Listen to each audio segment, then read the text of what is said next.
Assalamualaikum warahmatullahi wabarakatuh. Perkenalkan, kami dari kelompok 7 yang beranggotakan Maria Furotoini, Muhammad Haidar Yusuf, dan Pratiwi Devi Kurniasi. Di sini kelompok kami akan membawa materi mengenai sistem gerak.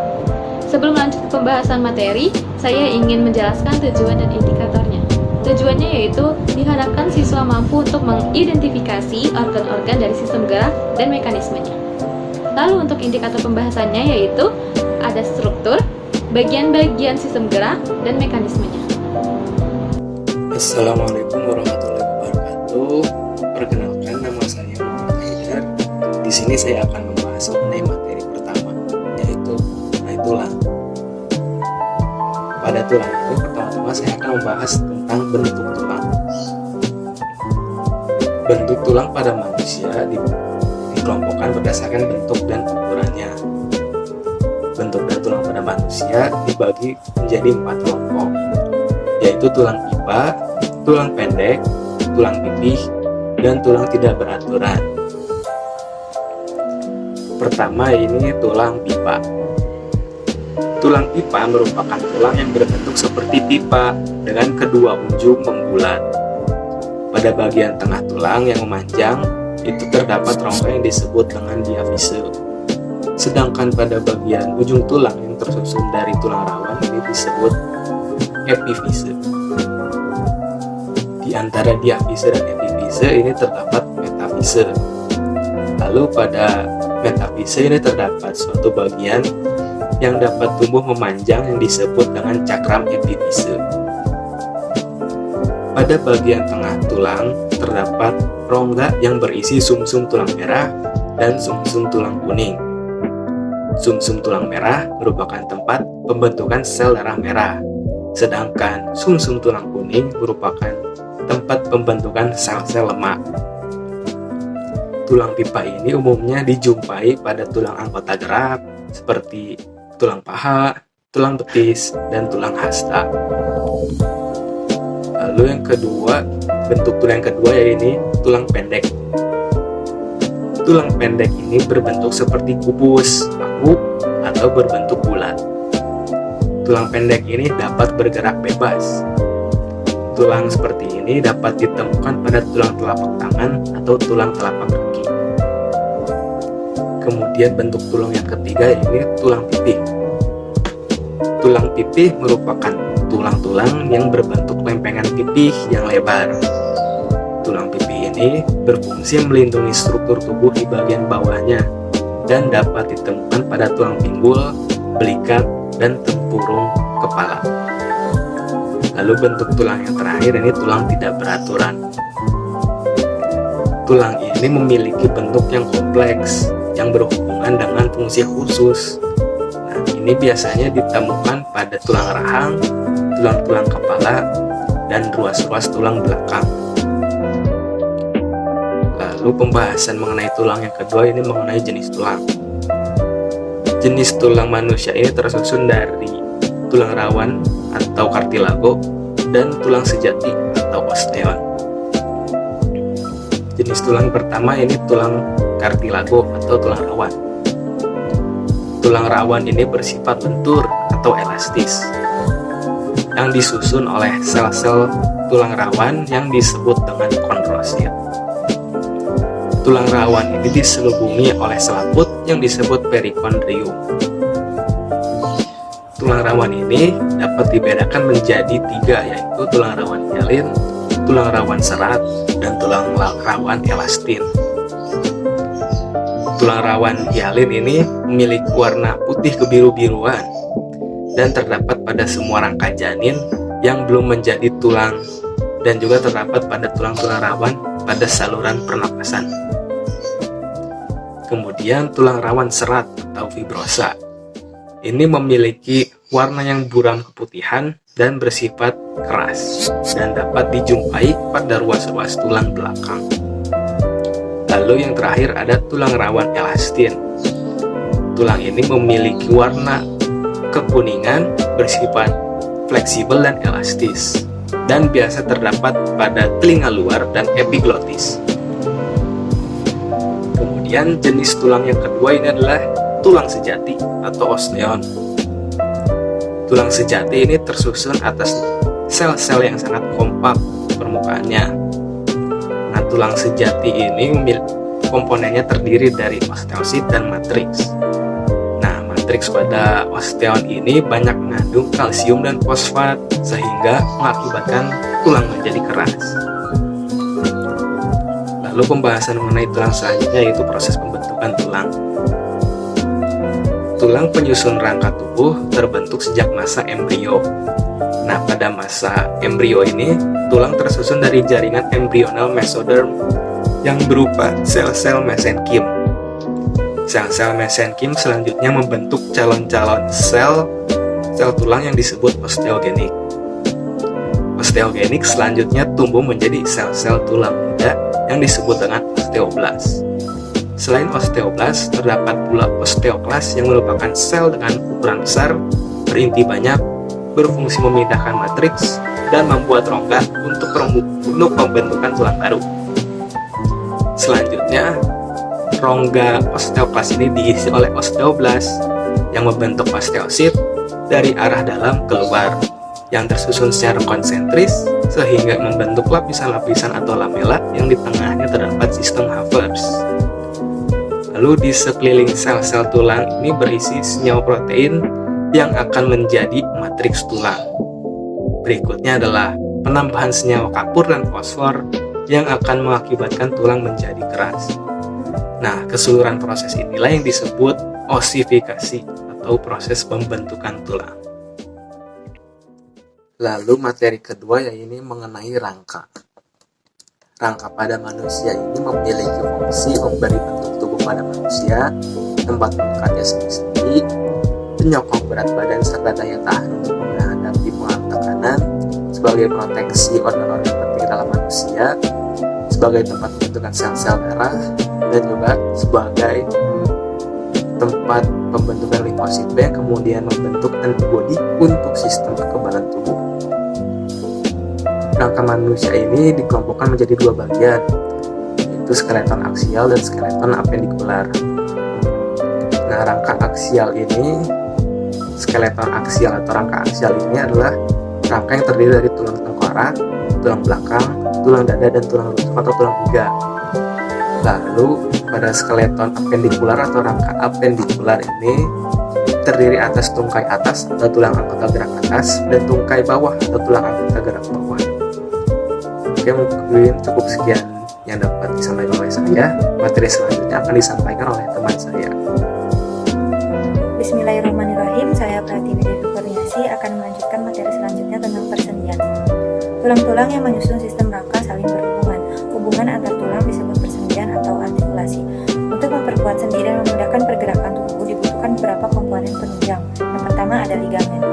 Ligamen merupakan jaringan ikat yang berfungsi mengikat bagian luar ujung tulang yang membentuk persendian dan mencegah perubahan posisi tulang atau dislokasi.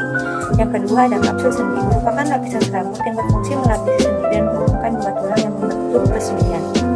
Yang ketiga ada cairan sinovial, yang merupakan cairan pelumas pada ujung-ujung tulang yang terdapat pada bagian kapsul sendi. Yang keempat ada tulang rawan hialin, merupakan jaringan tulang rawan yang menutupi kedua ujung tulang yang membentuk persendian. Perlindungan ini berfungsi sebagai bantalan dan mencegah terjadinya benturan antar tulang. Selanjutnya tipe persendian. Tipe persendian pada rangka tubuh dibedakan menjadi 3 kelompok. Yang pertama ada sinartosis. Sinartosis merupakan bentuk persendian yang tidak memungkinkan terjadinya gerakan. Pada persendian ini, tulang-tulangnya dipersatukan oleh serabut jaringan ikat atau sinartosis sinfibrosis atau oleh tulang rawan hialin yang biasa disebut sinartrosis sinkondrosis. Contoh sinartrosis sinfibrosis adalah hubungan antar tulang tengkorak, sedangkan contoh sinartrosis sinkondrosis adalah hubungan antar tulang rusuk dan tulang dada. Yang kedua ada amfiartrosis. Amfiartrosis merupakan persendian tulang dengan gerakan yang sangat terbatas. Contoh dari amfiartrosis adalah hubungan antar ruas-ruas tulang belakang. Yang ketiga ada diartrosis. Diartrosis merupakan bentuk persendian yang memungkinkan terjadinya gerak secara bebas atau leluasa. Pada persendian diartrosis terdapat beberapa struktur yang menunjang terjadinya gerak, misalnya kapsul sendi dan cairan sinovial. Ketiga ada diartrosis. Diartrosis merupakan bentuk persendian yang memungkinkan terjadinya gerak secara bebas atau leluasa. Pada persendian diartrosis terdapat beberapa struktur yang menunjang terjadinya gerak, misalnya kapsul sendi, Persendian diartrosis dapat dibedakan atas sendi engsel, sendi putar, sendi pelana, sendi peluru, dan sendi luncur. Yang pertama itu ada sendi engsel. Sendi engsel adalah sendi yang memungkinkan terjadinya gerakan ke satu arah, contohnya seperti pada persendian siku dan lutut. Yang kedua, sendi putar. Sendi putar merupakan persendian yang memungkinkan terjadinya gerakan berputar atau rotasi. Contoh persendian pada tulang tengkorak dengan tulang atas dan tulang lengan atas dan dengan tulang persendian tulang lengan bawah. Selanjutnya ada sendi pelana. Sendi pelana merupakan persendian yang memungkinkan terjadinya gerakan ke arah samping kiri atau kanan dan gerakan ke atas atau ke bawah. Contohnya pada persendian ibu jari. Selanjutnya ada sendi peluru. Sendi peluru merupakan persendian yang memungkinkan terjadinya gerakan ke segala arah. Contohnya pada tulang lengan atas dengan tulang belukat dan tulang paha dengan tulang panggul. Selanjutnya yang terakhir ada sendi luncur. Sendi luncur merupakan persendian yang memungkinkan terjadinya gerakan rotasi pada satu bidang datar saja. Contohnya persendian pada pergelangan kaki dan persendian antara dasar tengkorak dengan ruas pertama tulang punggung. Selanjutnya itu ada otot. Pergerakan tubuh ditentukan oleh sistem rangka dan otot. Otot terdiri dari sel-sel yang terspesialisasi untuk kontraksi, yaitu mengandung protein kontraktil yang dapat berubah dalam ukuran panjang dan memungkinkan sel-sel untuk memendek. Yang pertama ada mekanisme kerja otot. Mekanisme otot dalam menggerakkan tulang meliputi kontraksi dan relaksasi. Mekanisme gerak yang akan dibahas adalah merupakan gerak pada otot rangka. Mekanisme gerak pada otot jantung, otot polos, dan otot rangka memiliki prinsip yang sama. Serabut halus sel otot rangka atau myofibril mengandung filamen protein atau myofilamen. Serabut halus sel otot rangka atau myofibril mengandung filamen protein atau myofilamen, yaitu filamen halus dan filamen kasar. Filamen halus dibangun oleh 2 untai aktin dan 1 untai protein. Filamen halus dibangun oleh 2 untai aktin dan 1 untai protein regulator atau pengatur berupa tropomyosin dan troponin kompleks yang berbelit masing-masing untaian aktin. Filamen kasar dibangun oleh myosin. Kombinasi kedua filamen protein ini menyebabkan adanya pola terang dan gelap pada otot. Setiap unit pola terang dan gelap disebut sarkomer. Sarkomer satu dengan yang lainnya dibatasi oleh garis jet. Aktin dan myosin yang saling tumpang tindih disebut pita A. Pita A hanya mengandung myosin di bagian tengah yang disebut zona H. Daerah ujung dekat sarkomer yang hanya dijumpai aktin saja disebut pita I. Saat otot berkontraksi, panjang tiap sarkomer mengalami reduksi atau berkurang. Reduksi yang terjadi yaitu jarak dari garis jet ke garis jet berikutnya menjadi lebih pendek. Sarkomer yang berkontraksi tidak menyebabkan perubahan pada panjang pita A, namun pita I akan memendek dan zona H menghilang. Peristiwa ini disebut sebagai model luncuran atau sliding filament model. Yang selanjutnya itu ada jenis-jenis otot. Yang pertama yang kita bahas adalah otot rangka atau yang biasa disebut otot lurik. Otot lurik merupakan otot yang melekat pada tulang rangka. Otot lurik berbentuk silindris. Otot lurik tersusun atas sel otot yang intinya berjumlah banyak dan terdapat di tepi sel.